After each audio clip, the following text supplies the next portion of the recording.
Hello and welcome to episode 15 of the Political Pulse. Today we have the privilege of inviting the leader of the West Australian Greens Party, the Honourable Brad Pettitt MLC. On this episode, we discuss a range of political topics including renewable energies, the economy and housing. Let's get into it.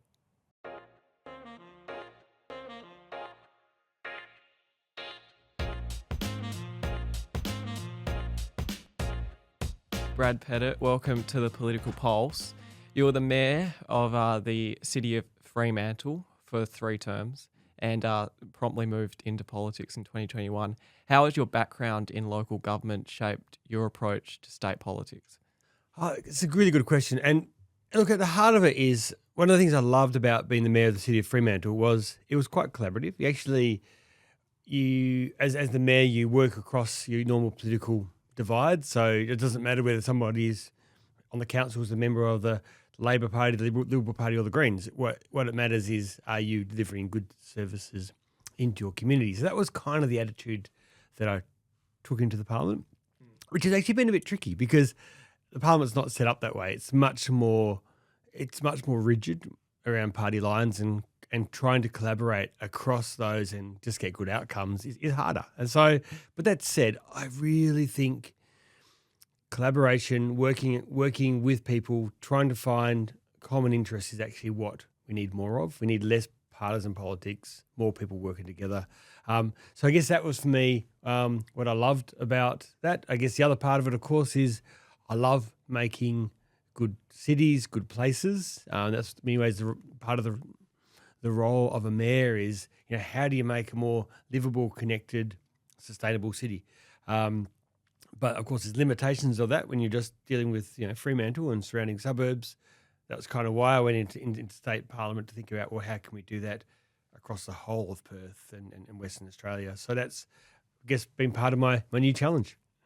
Yeah, I guess just on that, because you served 3 terms, how would you say that, I guess, local government kind of changed from your first term by the end to your 3rd term? I think one of the things that's happened in Western Australia is we've seen more and more powers taken off local governments. So local governments, I think, used to make a lot more planning decisions, and we've seen the state government increasingly take those planning decisions through what are DAPs, or otherwise known development assessment panels, or through the significant development pathway, the SDP, where now, frankly, local governments don't make planning decisions in the same way that they used to. But that said, local government still has a really important role around.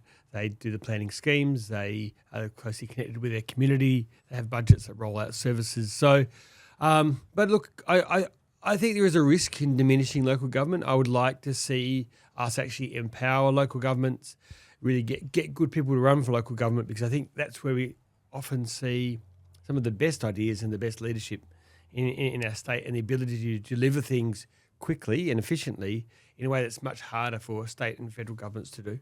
And I guess circling back to, obviously, state parliament and the Greens have a famous history and immense leaders. Was there ever only one party for you, or did you consider joining any other parties? Look, I've been a member of the Greens since my early 20s, I think. So, so obviously it felt like an obvious fit. And I guess that came down to back then, some of those key issues around protecting forests and some of the ambition in that space. So, look, I think it has been a pretty natural fit. It doesn't mean, of course, when I was mayor, I purposely pulled back from party politics, and because I think it's important as a mayor not to be seen as being party political. I stayed a member of the Greens, but I never kind of tried to take the party views into the council chamber. And look, certainly I always had a very good relationship during my time as mayor with both members of the Liberal Party and the Labor Party and ministers of those governments. And look, and I'll be up front and say they even approached me to run for them in Parliament. But I think I always ultimately came to the idea that I think there's a really important role for the Greens Party, especially if we can be pragmatic and collaborative and get good outcomes. And I think that's really, really important. And in many ways, I think a part of our role is raising the bar and setting the ambition that we'll see the two main parties take up later. And forest is a classic one. That was why I joined. Protecting old growth forests was one of the key reasons I joined the Greens in the 90s. And of course, we saw the Labor Party legislate to protect those in the early 2000s. Then more broadly, native forests has always been the Greens' position around protecting those. And we saw as recently as the early 2020s, just a few years ago, Labor finally also protect those. So I often think the Greens set the bar. Sometimes the major parties will catch up with those policies years or even decades down the track. Has the Greens party platform changed much since 1990 to about now? Yeah, look, it always changes and evolves. Certain issues become more telling, and of course, certain things change. I mean, perhaps the classic one is renewable energy, where when I joined the party, renewable energy was really expensive. It was marginal. It was a small. I mean, there was very few projects. And now we're seeing it explode in many ways, be the fastest growing source, fastest and cheapest source of new energy. So we've had to adapt our policies around that to make sure now that we keep encouraging that renewable energy rollout, but do it in a way that also protects nature, for example. Mm. And last year we were fortunate to see two elections in Western Australia, the federal and the state election. Some may have not liked that as much Fortunate as or others. unfortunate, that's right. But we also saw some, I guess, unconventional ways of promoting a party platform. How do you, such as I saw DJ sessions, and I don't know if that was a state or federal. Adam Bant doing his DJ sets. Yeah. So how do the Greens seek to differentiate their approach to different generations? Yeah, look, I think if you look at the polls, the Greens have its strongest support base amongst young people. I mean, and which I think is probably, and its lowest amongst older generations. So I think it's interesting because we do see ourselves as a party for future generations, and making sure we leave a planet, we leave a society that's good for future generations. So therefore, we're really clear that we want to communicate to younger people where they're at. So social media is really important for us. We don't get the same attention in mainstream papers and TV that the major parties do. All that said, we still get a pretty good run, but certainly we use social media and those kinds of ways of connecting with people quite heavily. I can't DJ with any skill, so I haven't done that recently. But I think there are different ways. Look, I think politicians should connect to people where they're at, rather than expecting young people who I think are often pretty disengaged with politics. We can't expect them to come to us. We appear boring, and we are boring sometimes, but the issues are important. So we've got to find interesting ways of talking about those. Mm. As seen in federal and state parliament, voters' attitudes are shifting away from the two-party preferred system of Liberal and Labor. So how are the Greens planning on capitalising on new voters? Yeah, look, that's been fascinating to watch that. I mean, obviously seen the rise of One Nation in the last 6 months. It was extraordinary. They won the by-election recently. You've seen in the UK both the Greens and Nigel Farage's group kind of taking up big chunks of the vote. I mean, it's a global, particularly in those local elections recently, and Keir Starmer's. And I think we're going to see more of it here too. I think, and in fact, if you look at the long-term trends around the two major parties here, where they used to get 75% of the total vote, and now that continues to decline, and we're now seeing it, I think, around just above 50. So so we're actually seeing the minor parties playing a bigger and bigger role. Why do you think that is? To be blunt, I think lots of people are feeling disillusioned, and the major parties are not offering real solutions that are working for people now. Now, I don't agree with almost any of One Nation's policies, but their recent rise has been the fact that they are willing to talk about issues and solutions that the mainstream parties haven't been willing to, and kind of say, and kind of be upfront saying, society's not working for lots of people. People are getting left behind. We got a increasing disparity between rich and poor. We've got people who can't find homes. We've got a housing crisis. Naming those things and naming that things aren't working for lots of people, I think is part of it. I think where One Nation and the Greens greatly separate, though, is what we think are the solutions. While One Nation's about stopping immigration, we would say actually that's not going to solve your problem. You've got to actually get clever and more innovative around how we do housing, how we provide social safety net and services and those kinds of things. But I think that trend away from the major parties will continue whilst these emerging multifaceted crises from housing to climate to intergenerational inequality continue to increase. Also on that, as voters move away from the two-party preferred system, do you think that's a good thing for Western Australians, or does it just provide another challenge? Oh, look, it's got its challenges, but I actually think it's healthy. Democracy's healthy when you've got a really robust debate and ideas are contested. And we see lots of really high-functioning democracies, and I think of Northern Europe is ones that come to example, Denmark, for example, where it's quite common to have government made up of 3, 4, 5, 6 parties, where you actually have to negotiate different outcomes, and the parliament is a real space for negotiation. Historically in Australia, the parliament is no longer a place of meaningful debate. It'd be hard to name the last time somebody actually changed their mind on the back of a debate in Parliament. And that's what's different about local government. Going back to where we started, local government, you change your mind in the chamber. In the state parliament, positions are locked in along party lines. And I think we need less of that and more negotiation to get, I think that's how we get better outcomes and how we get better representation of the wide range of people's views that exist in the community. Well, in 2021, you were elected as the sole member of the Greens, and now coming up, in the 2025 election, you elected. There was 5 Greens members elected. Four. Yeah, oh, yeah. 4 in total. Yeah. All right.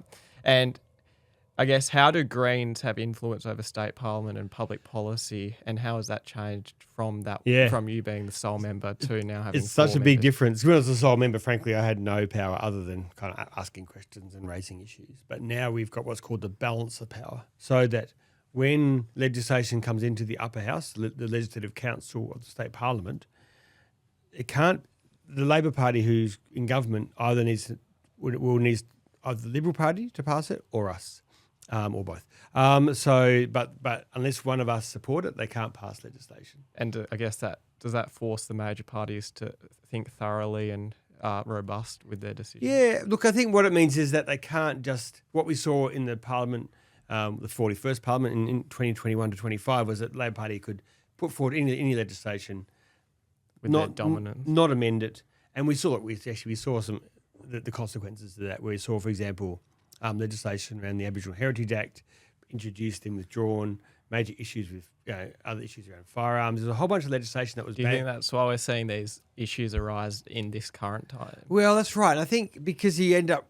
When you don't have proper checks and balances, you end up with bad legislation. So at least now in the upper house, there is a bit more of that. And our job as the Greens is to make sure that we're the party that Labor wants to negotiate with to get legislation through. Mm. So looking at a bit of political theory here around mandates, I guess, has the balance of power mandate changed from just having 1 MP to now having 4 MPs?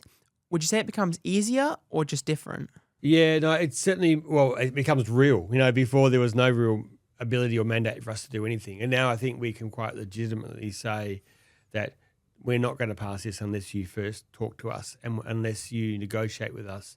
And that means that we will have some things in the legislation that we want to do to what we would say would be improving it. And then we need to talk to government around what that looks like. They'll, of course, go across to the Liberal Party and the opposition to see what the changes they would make. And then you need to arrive at a consensus. It's early days. It's only been in fact, it's not even a year since we've had the balance of power, because the way the upper house works, it always changes on May the 22nd. So how that works and how that plays out, I think is quite important. But look, I think we're seeing democracy working again in WA, and I'm quite enjoying this idea now that we sit down, we talk with the ministers, with the Premier, around how you make legislation better. I guess this is a bit different than the other questions I've asked, but what reforms would you, as a Greens member, make to question time to create a more effective system? Answers? Part of the joke of question time is that we ask lots of questions, we don't always get good answers. So, question time is pretty amazing in the upper house, because we ask a question at 10 o'clock, and then by get the answer by 4:30. So it's a quick turnaround. So you got to have short, sharp questions, and government often doesn't want to answer the questions. So you got to craft them very, very carefully to make sure you get the answers that you want. But I think it's a really important part of the democratic process.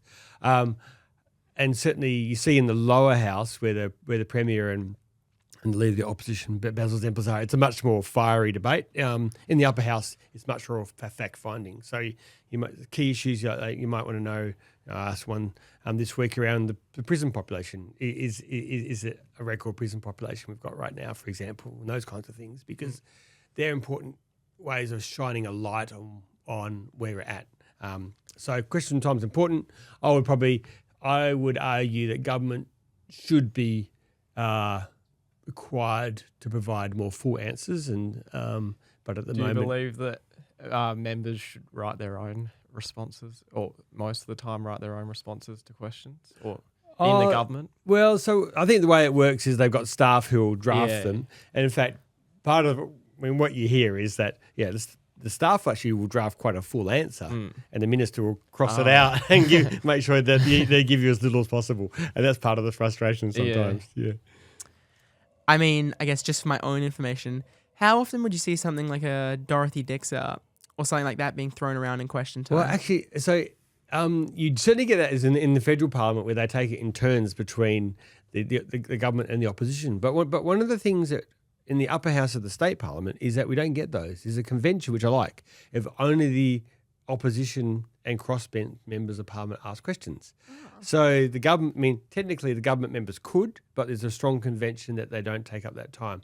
Because question time's short. It's only half an hour a day, which means that probably most members will only get one or two questions. So the right thing is for the government members not to ask questions. I mean, it's actually quite interesting. Yeah, how different chambers work in different ways. Yeah. Yeah. And how do you think recent reforms, such as the removal of group ticket voting, has changed the way representation is created within state parliament? Oh, look, I think there's been big improvements. We were seeing some pretty weird gaming of the system. And look, my favourite one was when we saw in the last parliament, not this one, before the system was changed, when Wilson Tucker from the Daylight Savings Party elected. Is that a party? Yeah, there's a Daylight Savings Party, and they were elected. I think it was something like 89 votes or something. Got a seat in Parliament just because of the way that they kind of played the system. Look, he was actually a really good member of Parliament. In fairness to him, but that was just lucky that he was good and capable. But we need to not be getting people elected to the state parliament on less than 100 votes. So they've changed that now, and having not group tickets in the same way, and having voluntary preferential now is a much better system. Well, it's all very strategic, the ballot paper. You look further into it, and there's multiple processes and strategies in place. Yeah, look, and preferences matter, but ultimately, I always say to people, look, as a party, we will put our preferences in, but you don't have to follow our preferences. You can number as many boxes as you want and give your own preferences, both in the lower and the upper house. And I think the more people are informed, know who they want in the parliament, and are willing to kind of do that work themselves, the better. As the leader of a minor party and a member of a minor party, you're responsible for lots of portfolios.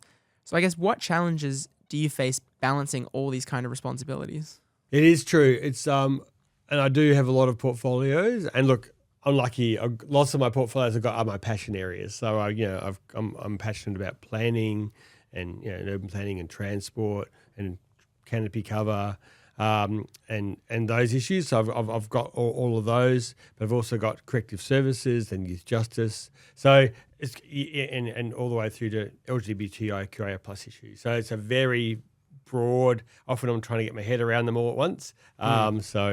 But I feel like you can't be an expert in everything, but that's also why you've got staff who can make sure they've got their head around it for you and make sure you're asking the right questions and keeping informed. And you say you're passionate about housing and planning and development. And there's currently quite a significant housing problem within the state. What needs to change? Well, how long you got? So we are spending a lot of money at the moment trying to trying to supply more housing, which is good, absolutely necessary. But we can't fix the housing crisis just through building alone, especially when we've got skill shortages. So we need to be, first, keep building, make sure we build in the right locations. One of the things that I'm quite critical of this government for is that too much of our new housing is built on the fringe. Perth is known as the longest city in the world, and 2/3 of all our new housing is going on the fringe, making the longest city in the world even longer, which is outrageous because it costs so much more money. It costs more than double. In fact, the infrastructure WA estimates it's 2 to 4 times the cost to put a house on the fringe than it is to put a house in the central sub-region.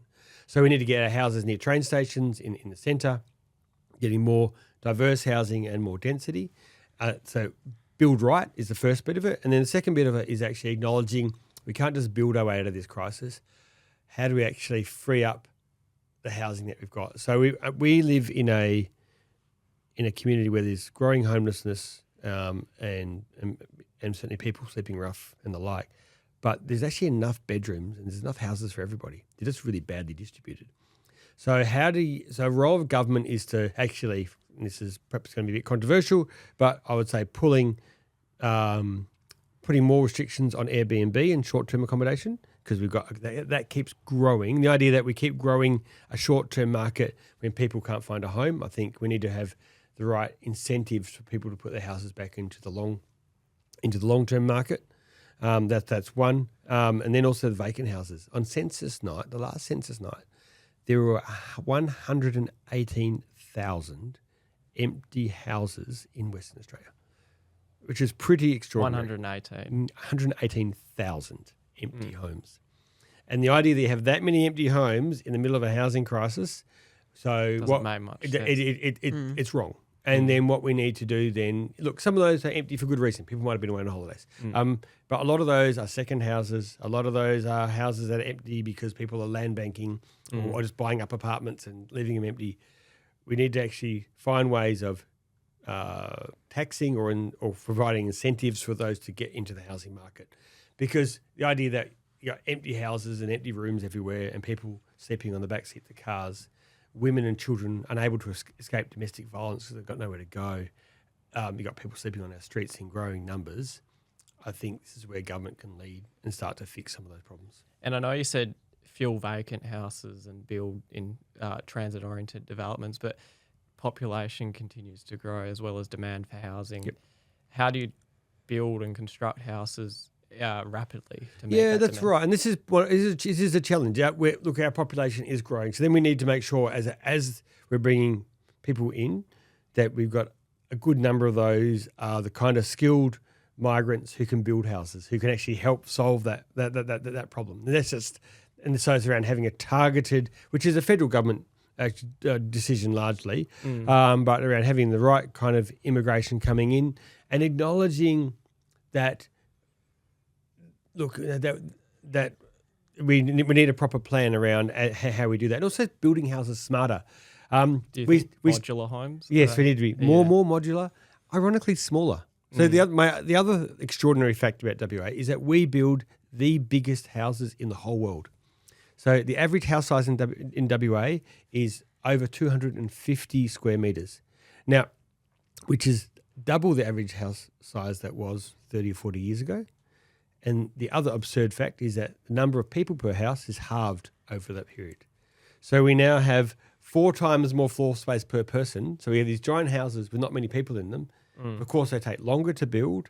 It's really inefficient. So we need to actually also incentivise smaller, modular, quicker builds as we address this crisis.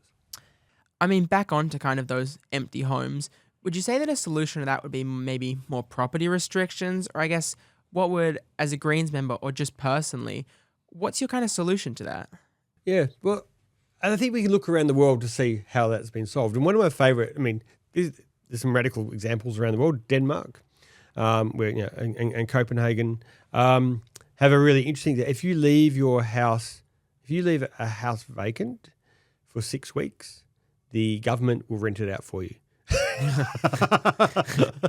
one end of the spectrum. So they're like, this is unacceptable. all the way through to I mean, a more moderate example would be you would say if your house, a second home that's left vacant, has an extra tax attached to it, just a way of disincentivizing it. And then the logic of that money you collect could be used to build more houses. So there are different things you can do that just because we got to use the market and give the market the right signals to get the outcomes we want. Just sitting back and hoping it'll fix itself, it's clearly not working. So we've got to try other ideas.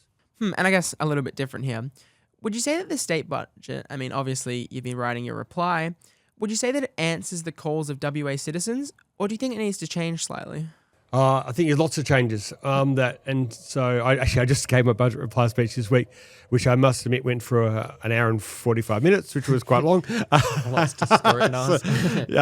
But you talk a bit about housing and some of those solutions that need to happen because we are going backwards on those metrics. But look, it's just I do sometimes feel a bit frustrated. We are a very wealthy state. We've run $23 billion worth of surpluses over the last few years.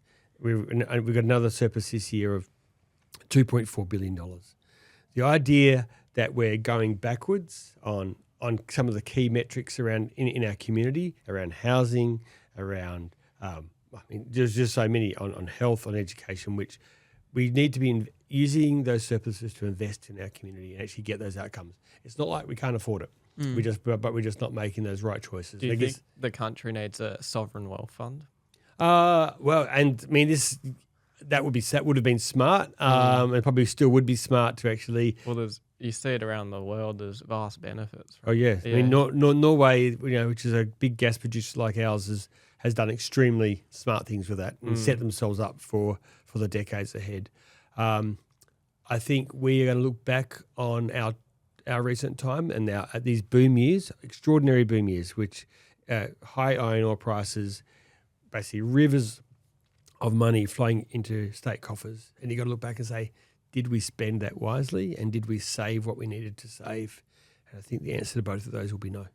Well, the Greens Party continues to grow. So what's next for the Greens Party?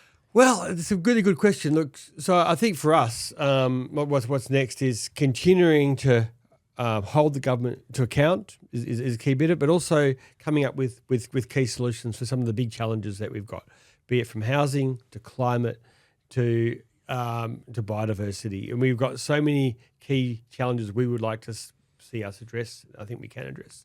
But also, I think growing our numbers in the upper house as a political party is really important. But also, I think what we'll see is probably alongside the community independents or the Teals, we will see a growing number of Greens and community independents in the lower house as well as that two-party system breaks down. And I think that's good. I think we're going to have an increasingly robust democracy with a variety of smaller and independent parties. And I look forward to that because that will see the parliament be able to do its job better. And I guess also on that, would you say moving forward, as the Greens Party moves forward as well, there's one policy that's the most important? And I guess for viewers, what would that policy be? It's a good question. So what I think is one, I mean, I think there are a couple of key themes for us. I mean, I do think that climate and multiple government response to the climate change is still under debate. It's almost like no one talks about it anymore. But if you speak to any scientist, it's going to be extremely challenging decades ahead because we are on current trajectories. We're on track for 2.7 degrees of warming. If that happens, we are going to see huge collapse of ecosystems, of fisheries, of parts of our state becoming unlivable. So actually parts of the northwest of WA will not be livable for months of the year. Humans won't be able to be there. That's radical. And you would think that governments would be getting serious about that and saying, how do you want to get in front of that and not just let that happen? But there is a bit of a sense of it's too big, it's too hard. What can we possibly do? Hopefully there'll be a technological solution in the future. I think that's lazy thinking. So for us, that's a really key issue where we want to see stronger, better leadership. And government's been serious about the solution because every economists will tell you it's cheaper to address climate change early than to try and fix it at the other end. And the mining sector in Western Australia is obviously a massive contributor to atmospheric greenhouse gases. If we were to shift completely to renewable energies, how would we support the Western Australian economy? I think it's a really important point. And I think we need to separate the resource sector into two bits. So there's obviously mining, iron ore. Now, iron ore provides us with many billions. I think it's $9 billion a year in royalties. Then we have the gas sector, which provides us with less than $1 billion. So, and it's the gas sector that produces most of the emissions, not the iron ore sector. So, I mean, that said, obviously iron's important, and cleaner we can get to green iron and green steel matters. And we've got really good leadership by people like Twiggy Forrest, actually working very hard on electrification and renewables in that space. The gas sector, however, I think is one that does need to be wound back. But that doesn't make WA broke. That doesn't employ many people. In fact, Murdoch University employs more people than Woodside. So let's put this in context. It also doesn't give us many royalties. But what we are seeing is growing emissions, and we're also seeing the evidence is that the gas sector is also slowing down the uptake of renewables in Asia. So it's a tough conversation for us because we have long seen gas as part of who we are as a state. But I think if we're responsible, it's an industry that we're going to need to not shut off tomorrow. No one's saying you shut down projects, but what you do say is that we stop building new ones. So, and especially new, very polluting gas projects, and we start to wind that back. We will still need some gas, but we will need less and less gas as we get more and more renewables. In fact, the analysis that I've done says that the best, cheapest electricity sector for Western Australia sees renewables at 87% and gas probably sitting at about 10 to 13%. It's small, it still has a role, but we don't need to be bringing on massive new exporting projects that will cook our climate. Well, thank you, Brad Pettitt, for joining us this morning on the Political Pulse. It's been fun. It's been nice to be with you. Thank you.